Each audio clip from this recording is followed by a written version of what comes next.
Welcome to all CBSE education in Hindi. आज की इस वीडियो में हम क्लास 11 का इंग्लिश का पेपर देखने वाले हैं और ये इवनिंग शिफ्ट के जो बच्चे हैं उनके लिए पेपर बनाया गया है जो आपके लिए बहुत ज्यादा इम्पोर्टेंट रहने वाला है।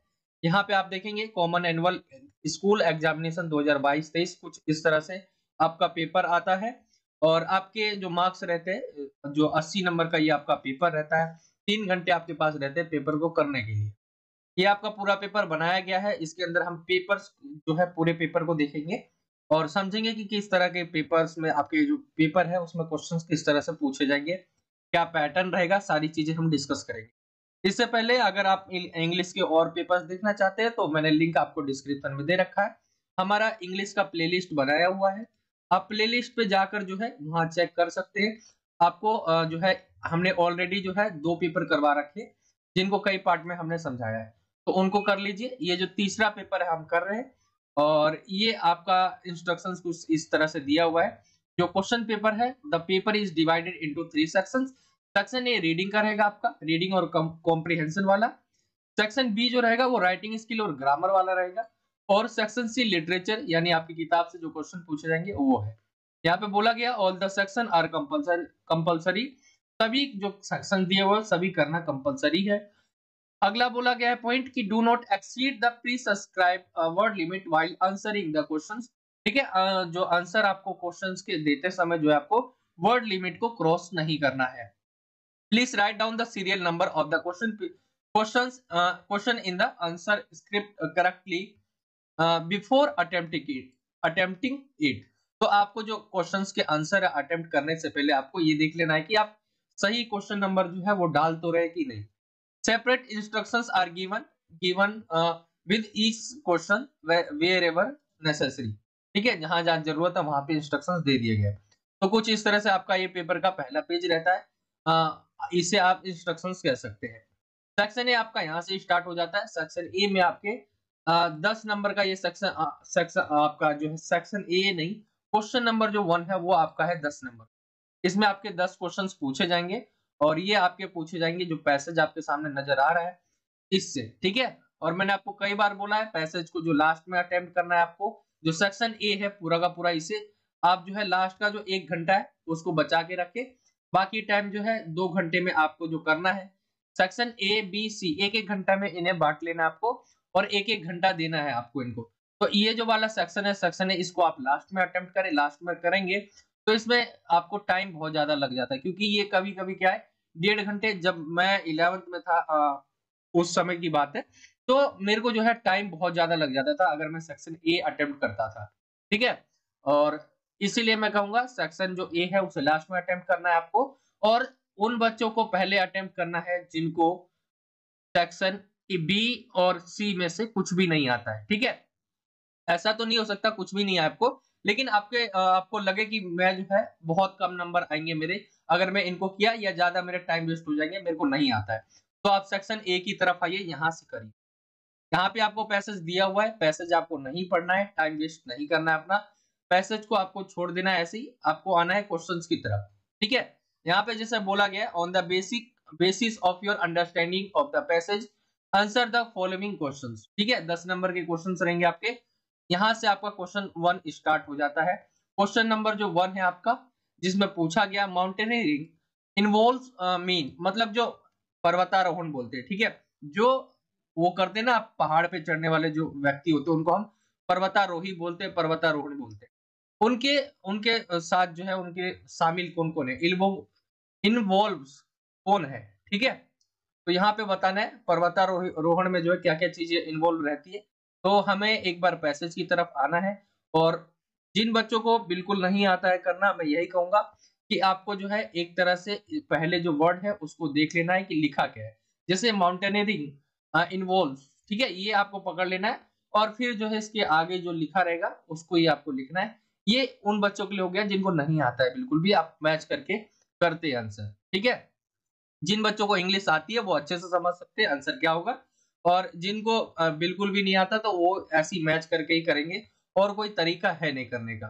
ठीक है, तो आगे हम देखते हैं इसका आंसर हमें पैसेज में कहाँ मिलता है। पहले क्वेश्चन का आंसर आपको ज्यादातर ऊपर ही मिल जाएगा। ठीक है, ऊपर की 5-6 लाइन में ही आपको आंसर मिल जाएगा। तो यहाँ पे हम इसे देखते हैं, इसका आंसर मैंने खोज के नहीं रख रखा है, मैं आपको आंसर सामने करके बताऊंगा, थोड़ा टाइम भी लग सकता है, कुछ क्वेश्चंस मेरे से भी कुछ गलत हो जाए, ठीक है। तो यहाँ पे मैं आपके सामने जो भी करूंगा सामने करूंगा, पैसेज जो भी मैंने आपको कराए हैं वो मैं आपको आपके सामने ही करता हूँ, क्योंकि आपकी भी ऐसे हो कि किस तरीके से करना है, और इससे आपको भी जो है थोड़ा सा आपके ऊपर जो कॉन्फिडेंस है वो बढ़ेगा कि हम भी कर पाएंगे कुछ इस तरीके से। तो जैसे माउंटेनियरिंग इन्वॉल्व्स यहाँ पे लिखा हुआ है, तो क्या क्या है, हाइकिंग है, क्लाइंबिंग है, ठीक है, और जस्ट सिंपली वॉकिंग। तो यहाँ पे आप ये 2-3 चीजें लिख सकते हो, ऑन हिली और mountains ground with the help of technical equipment and support. तो आपको लिखना क्या क्या है, हाइकिंग लिख देना है, ठीक है, जो क्लाइंबिंग है ये लिख देना है, और जस्ट सिंपली वॉकिंग, ये 3 चीजें आप लिख देंगे तो ये आपका राइट आंसर निकल कर आ जाएगा कि जो माउंटेनिंग है, ठीक है, पर्वतारोहण में क्या क्या शामिल होता है, तो मैंने आपको बता दिया है। आगे चलते अगले क्वेश्चंस पे। These all climbing technique are, जो भी एक जो क्लाइंबिंग यानी चढ़ाई की, क्लाइंबिंग मतलब होता है चढ़ना, जब हम पहाड़ पे चढ़ते हैं उसलिए यूज होता है ये। तो जब चढ़ाई करते हैं तो उसकी ये जो तकनीकें हैं आपको बताना है, क्या है, अप्रचलित है, ठीक है, ऑफ नो यूज है, यानी जो है उपयोग के लिए नहीं है, नॉट सेफ, सेफ नहीं है, सुरक्षित नहीं है, still still very much relevant today, ठीक है। तो जो यहाँ पे क्वेश्चन आपको समझना है कि चढ़ाई की ये तकनीकें जो है इससे पूछा गया, ये क्या है। तो जो आपने देखा, मैंने इसका पहले का आंसर बताया, जो आपको क्लाइंबिंग बताया मैंने, हाइकिंग बताया, ये सारी चीजें बताया, उसी से ही रिलेट ही करता है क्वेश्चन कि ये सारी जो चीजें हम यूज करते ये पुरानी तकनीकें हैं, इनमें से आपको आंसर बताना है। हम इसका आंसर देखते हैं, क्लाइंबिंग टेक्निक करके जो है ये हम शब्द पकड़ लेते हैं और इससे रिलेटेड हम खोजते हैं आंसर क्या मिलता है, ठीक है। तो हम देखते हैं इसके अंदर, यहीं से देखते हैं,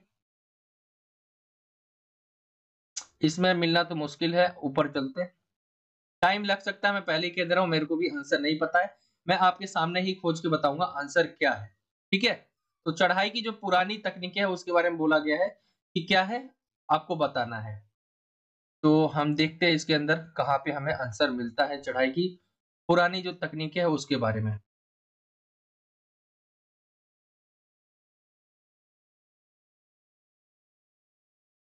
कुछ क्वेश्चन हो सकते हैं मेरे को भी ना मिले, ठीक है, क्योंकि मैं वीडियो बना रहा हूँ, वीडियो बनाते समय मैं इतना टाइम नहीं ले सकता कि आपका भी टाइम वेस्ट हो बहुत ज्यादा, आपके पास वैसे भी कम टाइम है।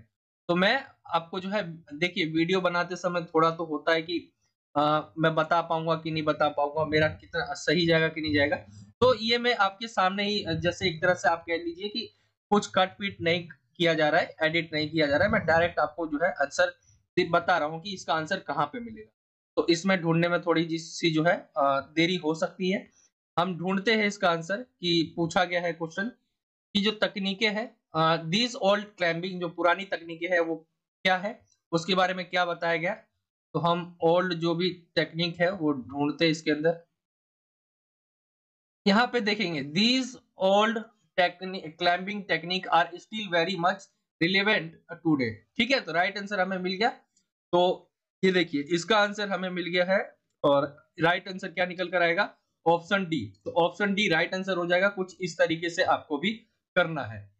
क्वेश्चन नंबर हम इसी के 3 पे आते हैं, थर्ड पे आपका क्वेश्चन है, the 21st century mountaineer has the added advantage of, ठीक है, 21st आपको लिखा हुआ दिख गया। अब इससे रिलेटेड क्वेश्चन वैसे क्या पूछा गया मैं आपको हिंदी में समझा देता हूँ कि 21वीं सदी जो है, जो पर्वतारोही है, माउंटेनियर है, ठीक है, उनके पास क्या अतिरिक्त लाभ है। तो आपके सामने ऑप्शन क्या दिया है, high tech safety equipments, more opportunities, more जो है फंड्स है, या ट्रेनिंग है। तो यहाँ पे हम देखेंगे, इसका आंसर हम भी बता सकते हैं कि आज के समय क्या है कि पहले के समय और आज के समय में ये अंतर होगा। हम अगर अंदाजा लगाए तो हाईटेक सेफ्टी इक्विपमेंट, ठीक है, सेफ्टी इक्विपमेंट जो है वो आ गई है, तो ऑप्शन ए राइट आंसर निकल कर आ जाएगा। बाकी हम जो है एक बार देखते हैं जाकर क्या यही राइट आंसर निकल कर आएगा, इसके अंदर ढूंढते हैं, ठीक है, क्या उनको लाभ मिला है, क्या फायदा हुआ है, ये हमें ढूंढना है। एक बार हम दोबारा क्वेश्चन पे आते हैं, 21st सेंचुरी की बात हुई है तो हम डायरेक्ट 21st सेंचुरी यहाँ पे देखेंगे।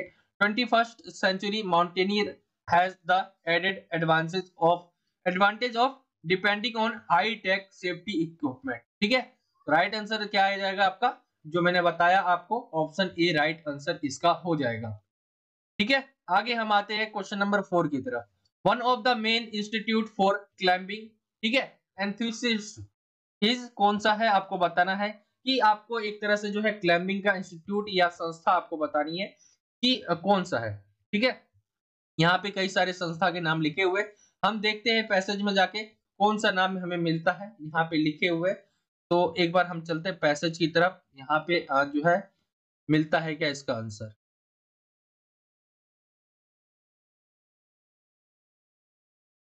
ऊपर देखते हैं एक बार शुरू में क्या पता लिखा।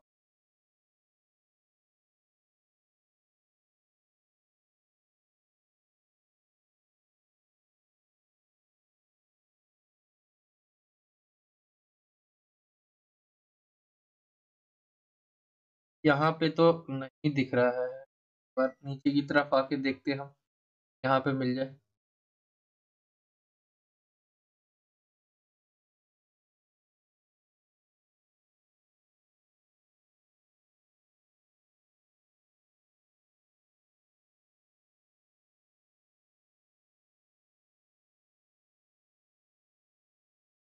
यहाँ पे तो नहीं है आपका आंसर, पै इस वाले में तो आंसर मिलेगा।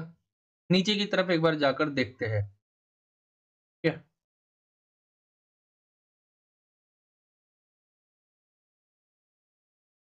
यहाँ पे देखिए हिमालयन, ठीक है, माउंटेनियरिंग इंस्टीट्यूट, राइट आंसर हमें यहाँ पे मिल गया।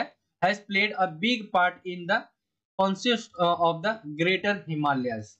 तो यहाँ पे जो है राइट आंसर निकल कर आ जाएगा आपका हिमालयन माउंटेनियरिंग। तो ऑप्शन आपका जो निकल के आ जाएगा राइट आंसर, वो हो जाएगा आपका ये आपका राइट आंसर निकल कर आ जाएगा, क्योंकि यहाँ तक तो आपका सही है, इंस्टीट्यूट तो आएगा ही आएगा। तो ये आपका ऑप्शन बी जो है सही निकल कर आ जाएगा। कुछ इस तरह से हो जाएगा, टाइम लग सकता है आंसर को बताने में, मैंने पहले भी बताया आपको, मैंने भी नहीं पढ़ा है बिल्कुल भी पैसेज। ठीक है, आपके सामने प्रयास करता हूँ करने का, ताकि आपको भी पता चले आंसर किस तरह से करेंगे जिनको नहीं आता है, और वो तरीका मैं बता रहा हूँ जिनको बिल्कुल भी नहीं आता है, सेम मैच करेंगे। इस तरीके से मैं भी करता था और मैं वही आपको बता रहा हूँ। जिनको इंग्लिश आती है वो अच्छा खासा अच्छे तरीके से कर सकते हैं, बाकी जिनको नहीं आती, ज्यादातर ऐसे बच्चे हैं जिनको नहीं आती है, बहुत कम आती है, तो उनके लिए है। माउंटेनरिंग डिमांड्स क्या करता है, डिमांड आपको बताना है। तो यहाँ पे हम देखेंगे माउंटेनरिंग की डिमांड क्या क्या है। यहीं पे देखिए पहले ही हमें इसका आंसर मिल गया है। क्या क्या डिमांड करता है, lot of your physical fitness. ठीक है, तो राइट आंसर आप यहीं तक लिख देंगे, lot of your physical fitness, यानी फिजिकल फिटनेस की जो है मांग करते हैं। ये राइट आंसर निकल कर आ जाएगा आपका। ठीक है, फिजिकल फिटनेस का। आगे हम आते हैं क्वेश्चन नंबर 6 की तरफ। At high altitudes it is important to give enough. ठीक है, जब यहाँ पे बोला गया जो क्वेश्चन है कि आपका जब ज्यादा ऊंचाई पे रहते, इस अधिक ऊंचाई पर जो है क्या देना जो है महत्वपूर्ण रहता है, यहाँ पे आपसे पूछा गया है। It is important to give give enough क्या, तो हम देखते हैं हाई एल्टीट्यूड के बारे में लिखा हुआ है, इससे रिलेटेड हमें आंसर्स मिलते हैं कि नहीं मिलते।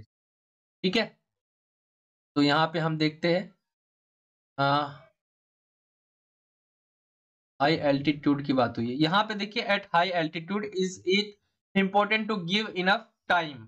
ठीक है, यहाँ पे देखेंगे टाइम आ जाएगा फॉर किस लिए, एक्लाइमेनाइजेशन। ठीक है, राइट आंसर आपका ये निकल कर आ जाएगा। तो यहाँ पे आप जो है यहाँ पे टाइम लिख सकते हैं, इसके आगे जो लिखा हुआ है वो आपको लिख देना है। फिर आगे हम आते हैं क्वेश्चन नंबर 7 की तरफ। क्वेश्चन नंबर 7 पूछा गया है, two legendary mountaineers who have contributed to make mountaineering popular all around the world are, मतलब दो व्यक्तियों के नाम बताने यहाँ पे जिन्होंने क्या है पूरी दुनिया में जो है बड़ा योगदान दिया है, किसमें, पर्वतारोही में। ठीक है, पहाड़ चढ़ने में जो उनका अच्छा खासा नाम है, लोकप्रिय इनको पर्वतारोही जो आप देखते हैं माउंट पे चढ़ना, ये सारी चीजें। ठीक है, हाँ, तो ये इन चीजों को किसने फेमस किया है, मतलब किसने तो नहीं, मतलब दो ऐसे व्यक्ति का नाम बताना है जो बहुत इन्होंने लोकप्रिय बनाया इस काम को या इस चीज को। ठीक है, तो हम देखते हैं इसके अंदर जो है मिलता है क्या, दो व्यक्ति के नाम है। तो नेम वाले क्वेश्चंस आपको इजीली मिल जाएंगे, इसके लिए कोई दिक्कत की बात नहीं है। हम देखते हैं ऊपर से ऊपर लिखा हुआ है क्या?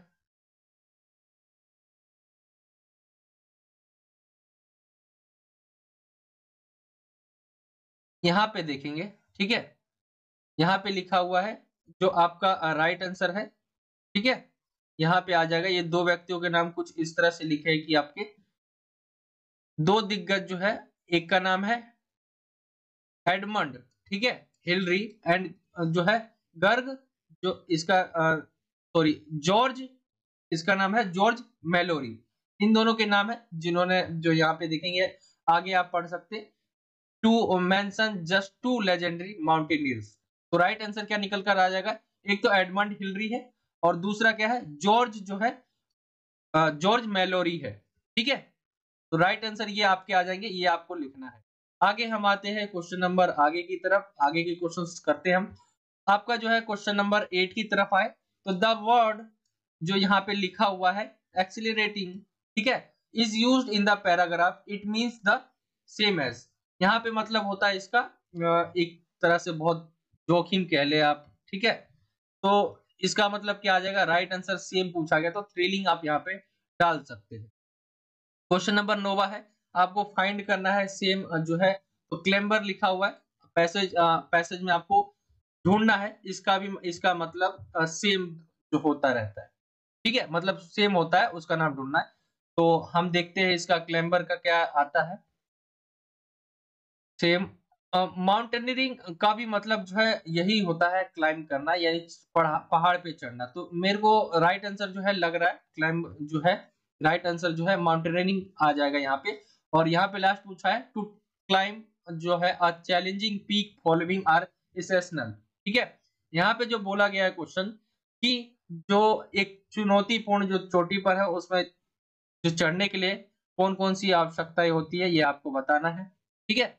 हमें अगर किसी पहाड़ पे चढ़ना है हमें, तो उसके लिए क्या क्या चीजें जो हमारे लिए इम्पोर्टेंट रहती है, आपको बताना है। तो बहुत सारी चीजें आप बता सकते हैं इसमें, अपने आप से भी बता सकते हैं। इसके लिए जो हमारे हेल्थ अच्छा होना चाहिए सबसे पहले तो ये, ठीक है? हमारे पास जो है जो जो हमारा जो भी एक मतलब होता है ना कि कुछ चोट उट लग जाए, उसके लिए एक बॉक्स होता है, मैं नाम भूल गया हूँ, तो उसको उसको साथ लेना वो जरूरी है।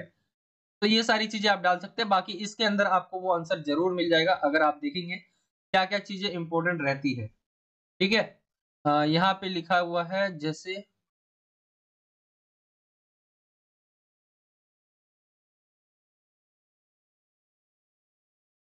यहीं से आपको आंसर मिल जाएगा। बाकी जो मैंने बताया आपको कि क्या क्या चीजें इंपॉर्टेंट है अगर चोटी पे पहुंचना है, तो आपका पहले तो हेल्थ अच्छा होना चाहिए, ठीक है? सेफ्टी जो इक्विपमेंट है, ये सारी चीजें होनी चाहिए। तो ये आपको कुछ इस तरीके से आंसर लिखना है।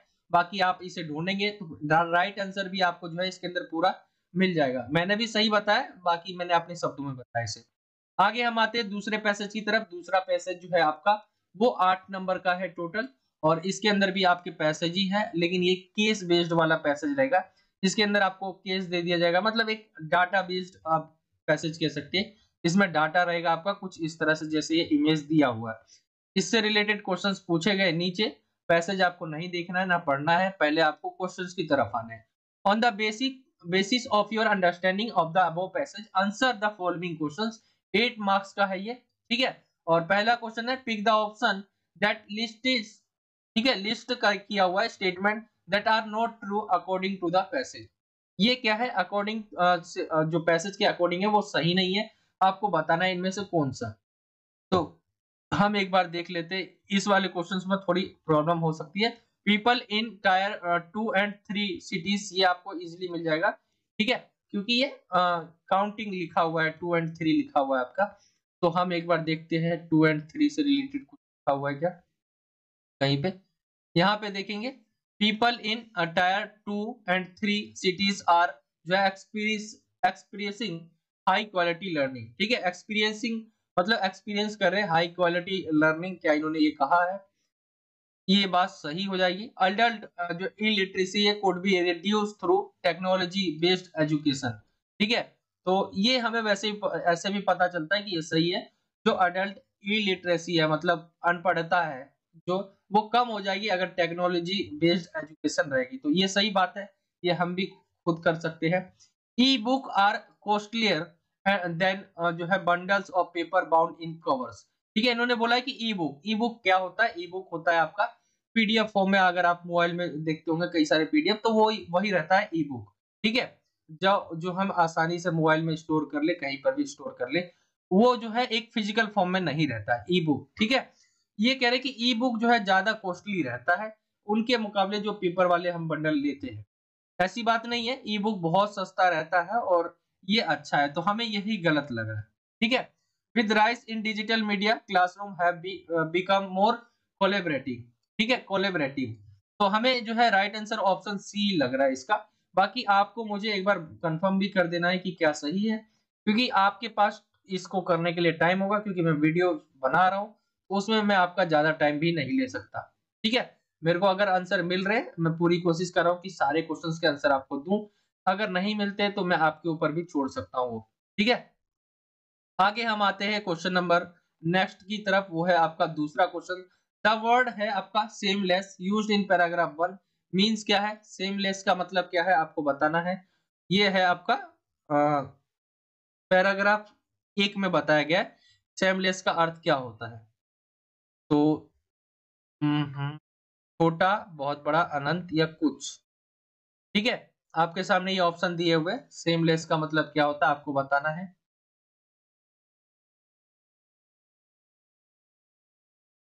सीमलेस का जो आंसर लग रहा है पैराग्राफ 1 में बताया है, लेकिन हम एक बार पैराग्राफ 1 में जाके देखते हैं कि राइट आंसर निकल कर आता क्या है। यहाँ पे सीमलेस से रिलेटेड जो हमें ढूंढना है। सीमलेस का जो मतलब होता है वो करीब जो आपका इन्फिनाइट लिखा हुआ है, मेरे को वही लग रहा है राइट आंसर। ठीक है, बाकी एक बार हम देखते हैं इन्फिनाइट यूज किया गया है क्या पैराग्राफ 1 में।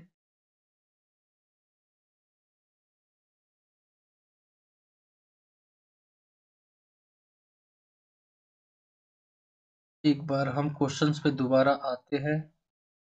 स्मॉल, ठीक है, हग और इन्फिनाइट या फ्यू, इसका मतलब जो होता है, इसका मतलब आप टुकड़े की तरह कह सकते हैं, तो कुछ या इन्फिनाइट। इसका आंसर आप मुझे बताइए क्या होगा। राइट आंसर मुझे ऑप्शन सी लग रहा है, इन्फिनाइट जो है सेमलेस का जो है वो सेम मीनिंग होगा। ठीक है, क्वेश्चन 3 पे आते। Cloud computing and e learning have given rise to eco friendly reading habits है, ऑनलाइन कोर्स है, पर्सनलाइज्ड लर्निंग है, या ऑल ऑफ द अबव है। तो एक बार हम देखते हैं जो ई लर्निंग जो है उसने क्या दिया है, इसके अंदर हमें आंसर मिलता है कि नहीं मिलता। ठीक है, ई लर्निंग से हमें रिलेटेड ढूंढना है, तो ई लर्निंग शब्द जो है सबसे पहले वो ढूंढे आपकी कहाँ पे है, वैसे ही आपको आंसर करना है। तो ई लर्निंग से रिलेटेड हमें देखते हैं कहाँ मिलता हुआ है। यहाँ पे देखेंगे, with cloud computing and e learning we can now learn on the go. This has made home learning and distance learning much more effective and has given rise the concept of online course. Online course range from basic to professional degree course which anyone from student to working professional can enroll in. तो यहाँ पे जो है right answer जो हमें एक बार हम options को भी देख लेते हैं एक बार, कहना क्या चाह रहे हैं, इको फ्रेंडली है, सही है ये। ठीक है, online course, personalised learning, all of the above, right answer option D इसका हो जाएगा थर्ड का। क्वेश्चन नंबर हम 4 की तरफ आते। गेमिफिकेशन मींस आपसे पूछा गया है, इसका मतलब होता क्या है, जो आपका क्वेश्चन नंबर 4 है। ठीक है, तो यहाँ पे इसका राइट आंसर जो है आपको बताना है कि इसकी मीनिंग होती क्या है। एक बार हम देखते हैं गेमिफिकेशन है क्या है, यहाँ पे लिखा हुआ है क्या इसकी मीनिंग को। तो इस वर्ड को ढूंढते हैं हम, यहीं पे देखेंगे, gamification of difficult concept student are now experiencing the fun element in learning. ठीक है, तो ये चीजें आप लिख सकते हो, उसका राइट आंसर जो है ये इस तरह से हो जाएगा। हम आते हैं नेक्स्ट क्वेश्चन की तरफ। नेक्स्ट क्वेश्चन आपका जो है वो है 5वां। पूछा गया है the word pace used in paragraph 5 is similar in its meaning to. ठीक है, तो यहाँ पे पूछा गया द वर्ड क्या है, पेश है, तो आपसे बोला गया है क्या राइट आंसर निकल कर आ जाएगा। आपको इसका आंसर भी मुझे बताना है कि राइट आंसर क्या निकल कर आएगा। ठीक है, 5वें का। क्वेश्चन नंबर 6 की तरफ आते हैं। टेक्नोलॉजी इज क्या है, टेक्नोलॉजी आपको बताना है। तो टेक्नोलॉजी ऊपर जाएंगे आप, इसके बारे में आपको आंसर पैसेज में जरूर मिल जाएगा। तो यहाँ पे हम देखते हैं technology is widening the scope of creativity in learning and boosting student engagement. ठीक है, आप इतना लिख सकते हैं, 1 नंबर का ये, आपको ज्यादा तो लिखना नहीं है। तो वो चीजें आप लिख सकते हैं, वो आंसर हो जाएगा आपका टेक्नोलॉजी के बारे में। क्वेश्चन नंबर आपका 7 है, what is true about personalised learning. ठीक है, तो व्हाट इज ट्रू अबाउट जो है क्या सत्य है, यहाँ से पूछा गया है। ठीक है, पर्सनलाइज्ड जो लर्निंग है उसके बारे में क्या सत्य है। तो हम देखते हैं इसके अंदर राइट आंसर हमें मिलता है क्या। पर्सनलाइज्ड लर्निंग के बारे में पूछा गया है, तो यहाँ पे हमें उससे रिलेटेड मिलता है क्या। इसके अंदर आंसर नहीं है, ऊपर की तरफ एक बार हम जाके देखते हैं, इसके अंदर हमें मिलता है ऊपर पर्सनलाइज्ड लर्निंग। ठीक है, इससे रिलेटेड यहाँ पे देखेंगे लिखा हुआ है, this is making it possible for teacher to personalize learning for each and every student. They are customizing lessons to fit very individual pace and learning style. ठीक है, तो कुछ इस तरह से आपका जो है राइट आंसर निकल कर आ जाएगा ये। आगे हम आते हैं, क्वेश्चन नंबर जो है आपका लास्ट रहता है, क्वेश्चन नंबर 8वां। What was not possible when the technological जो है advancement were not as they are in their current form. ठीक है, क्या संभव नहीं था जब तकनीकी विकास हो रहा था, तो अब वर्तमान में नहीं थे हम। ठीक है, तो आपसे ऐसा कुछ पूछा गया है, what was the not possible, क्या यह संभव नहीं था व्हेन द टेक्नोलॉजिकल जो एडवांटेज सॉरी जो एडवांसमेंट जो है आपका दिया गया है, तकनीकी विकास वर्तमान स्वरूप में नहीं थे। ठीक है, तो यहाँ पे बोला गया है, हम एक बार देखते हैं इसके अंदर इससे रिलेटेड हमें मिलता है क्या आंसर। ठीक है,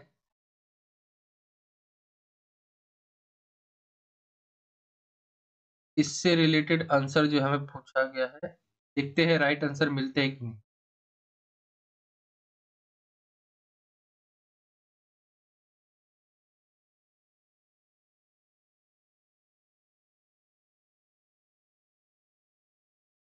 क्वेश्चन जो है एक बार दोबारा आते हैं, what was not possible when the technological advancement were not as they are in their current form. ठीक है, करंट फॉर्म में नहीं है, ये बोला गया है नहीं थे। ठीक है, देखिए पैसेज देखिए आपको आंसर मिलता है, तो इसका आंसर भी आप ही मुझे बताइए, क्योंकि ज्यादा टाइम हो जाएगा अगर मैं इसको देखने लग गया। और हम चलते हैं नेक्स्ट क्वेश्चन की तरफ, मैं पैसेज आपको एक बार पूरा दिखा देता हूँ ताकि आप ढूंढ पाए उसका आंसर क्या निकल कर आएगा। ठीक है, आगे हम आते हैं क्वेश्चन नंबर जो है थर्ड की तरफ। क्वेश्चन नंबर थर्ड आपका रहेगा, पैसेज से ही रिलेटेड है ये भी, लेकिन इसके अंदर आपका जो है एक तो नोट मेकिंग वाला रहेगा और एक आपका जो है समरी वाला। ठीक है, समरी वाला जो है वो रहेगा, तो 2 क्वेश्चन रहेंगे, एक 5 नंबर का और एक 3 नंबर का, टोटल ये भी 8 नंबर का आपका क्वेश्चन है। तो पैसेज हमें नहीं पढ़ना है, पहले हम आते हैं इसके ऊपर क्वेश्चन पूछा क्या गया है। ठीक है, on the basic of your reading of the passage make notes on it using recognisable abbreviations wherever necessary, also suggest a suitable title। सबसे पहले हम एक बार पैसेज को देखते हैं, क्योंकि इसमें थर्ड क्वेश्चन रहेगा तो उसमें आपको पैसेज देखना पड़ेगा, थोड़ा पढ़ना पड़ेगा। पहले ही स्टार्ट हो जाता है, how does television affect our life. ठीक है, तो कहीं ना कहीं ये टेलीविजन के बारे में है, टेलीविजन। ठीक है, on the other hand there are several serious disadvantage, यहाँ पे डिसएडवांटेज की बात की गई है टेलीविजन की। ठीक है, और कहीं ना कहीं हम देखें तो ये पूरा का पूरा जो पैसेज है वो आपके टेलीविजन के ऊपर ही बताया गया है। ठीक है, यहाँ पे जैसे टेलीविजन, तो ये जो पैसेज है आपका वो टेलीविजन के ऊपर था। तो द इम्पैक्ट ऑफ टेलीविजन मैंने हेडिंग रख रखा है। यहाँ पे आपको नोट जो बनाने होते हैं, जैसे नोट्स बनाया आपने। ठीक है, जैसे आप अपने कॉपी में नोट्स बनाते हैं, जैसे आपका आपने कोई एक टॉपिक है तो उस टॉपिक का नाम लिख दिया। ठीक है, अब उसके आप पॉइंट लिख देते हैं, छोटे छोटे, बड़े नहीं लिखने होते, ज्यादा एक्सप्लेन नहीं करने, छोटे। ये आपको याद कराने के लिए बहुत होते हैं, इसी को नोट्स बोलते हैं। नोट्स का मतलब ये नहीं होता कि आपने सारी चीजें भर भर के लिख दी, वो तो किताब भी है, उसको नोट्स नहीं बोलेंगे हम। नोट्स वो होता है जो आपने अपने लिए तैयार किया है, ताकि आपको आसानी से समझ आए कम शब्दों में। ठीक है, तो यहाँ पे बोला गया बेनिफिट्स ऑफ टीवी, सबसे पहले नोट्स में बेनिफिट्स बताया गया है। तो यहाँ पे एब्रिविएशंस का भी यूज किया गया है, जैसे आपका जो है यहाँ पे लिखा हुआ है INC। ठीक है, इसका मतलब क्या है, इंक्रीजेस। ठीक है, our know of OS word, OS का मीनिंग होगा आउटसाइड वर्ल्ड। तो ये आप देख लेंगे हाई क्वालिटी बेनिफिट आपको बता देने, अपनी भाषा में भी आप बता सकते हैं, कोई जरूरी नहीं है आपको पैसेज में जाने की। वहां से आप वर्ड जो वर्ड है वो यूज कर सकते हैं। बाकी यहाँ पे आप देख सकते हैं टेलीविजन के जो है क्या क्या जो है यहाँ पे बोला गया है। पॉजिटिव एक तरह से आपको जो बताना है टेलीविजन से क्या क्या हमें पॉजिटिव इफेक्ट पड़ता है और नेगेटिव इफेक्ट भी आपको बताने हैं, डिसएडवांटेज और एडवांटेज दोनों ही बताने हैं। तो यहाँ पे आपके तो बेनिफिट्स लिखे हुए जैसे कि जो है आपके मनोरंजन के लिए आप ये लिख सकते हैं, ठीक है। यहाँ पे देखेंगे ठीक है, यहाँ पे फील्ड, साइंस, मेडिसिन, आर्ट्स, ये सारी चीजें आप लिखिए। ये आपके जो क्या है, ये आपका है बेनिफिट्स ऑफ टीवी के ये नोट्स हो गए, ठीक है। इसी के अंदर दूसरी हेडिंग आप डालेंगे disadvantage of TV on body क्या क्या है। तो यहाँ पे हम लंबे समय तक देखते तो आई पर जो है इफेक्ट पड़ता है, ह्यूमन ब्रेन पे इफेक्ट पड़ता है, गेट ड्रेन्ड, पुअर कंसर्नेशन, ठीक है। ये सारी चीजें आप लिख सकते हैं। Effect of violent source on adult behaviours, ये सारी चीजें आप ऐड कर सकते हैं नोट्स में। यहाँ पे मैंने की बना रखा है पहले से, आप यहाँ पे देख सकते हैं जो जो चीजें यूज की गई है। जैसे आईएनसी यूज किया गया था, ओएस यूज किया गया था, ओ ऑब्लिक एस तो आउटसाइड आ गया, नो यूज किया गया तो नॉलेज है, एलएनजी यूज किया गया तो लैंग्वेज है। ये सारे आपको जो है कम से कम 6-7 तो आपको बना देने हैं। इफेक्ट क्या है, टेलीविजन के चिल्ड्रन के ऊपर आप बात की गई है। आपको पता है कैसे बनाना है, देखिए यहाँ छोड़िए आपकी, आपको कोई भी टॉपिक हो, ठीक है। जैसे यहाँ पे आपको ये देख लेना है कितने पैराग्राफ है, 1 2 3 और ये 4-5 पैराग्राफ आपने देखे, ठीक है। कम से कम आप 4 जरूर बनाना। सबसे पहला आप देखना इसमें क्या कहा गया है, इसमें से उठा लेना एक हेडिंग, फिर इसमें से एक हेडिंग उठा लेना, इसमें ही कुछ पॉइंट लिख देना है, फिर थर्ड में से, ऐसी फोर्थ में से कम 4 बनाना है, 5 बना सकते हैं। तो इसमें से ही उठा उठा के बनाना है। जैसे यहाँ पे भी आप देखेंगे फर्स्ट में क्या बताया गया, फर्स्ट में इनके जो बेनिफिट्स है वो बताए गए हैं, सेकंड में इसके डिसएडवांटेज बताए गए हैं, यहाँ पे आप देख सकते हैं डिसएडवांटेज के बारे में बात की गई है। थर्ड वाले पे आए हम, तो यहाँ पे आप देखेंगे यहाँ पे जो है थर्ड वाले पे चिल्ड्रन के बारे में, जैसे चिल्ड्रंस के ऊपर जो है क्या इफेक्ट पड़ता है, ये सारी चीजें डिस्कस की हुई है। तो ऐसी जो है अनदर क्या डिसएडवांटेज है ये भी चीजें लिखी हुई है।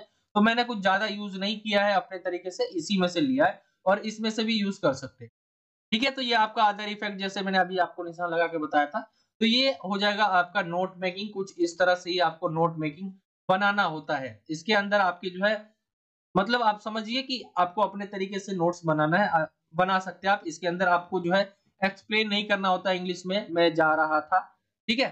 ये सारी चीजें एक्सप्लेन नहीं करनी होती, सिर्फ आप जो है हेडिंग डालकर जो है आप पॉइंट्स लिख सकते हैं, जिसको कोई जरूरी नहीं है कि वो जो है आपका, जैसे बेनिफिट्स ऑफ टीवी क्या हो गया, तो यहाँ पे लिख सकते हैं आप ब्रेन प्रॉब्लम, ठीक है। मतलब ये तो मैंने बेनिफिट्स का आपको मतलब जैसे हाई क्वालिटी प्रोग्राम मिलता है, मनोरंजन होता है हमारा, ठीक है, ये सारी चीजें लिख सकते हैं। लेकिन जब आपका डिसएडवांटेज लिखेंगे आप तो ब्रेन प्रॉब्लम सीधा आप ऐसे लिख सकते हैं। इससे जो है आई इफेक्ट ये आप लिख सकते हैं।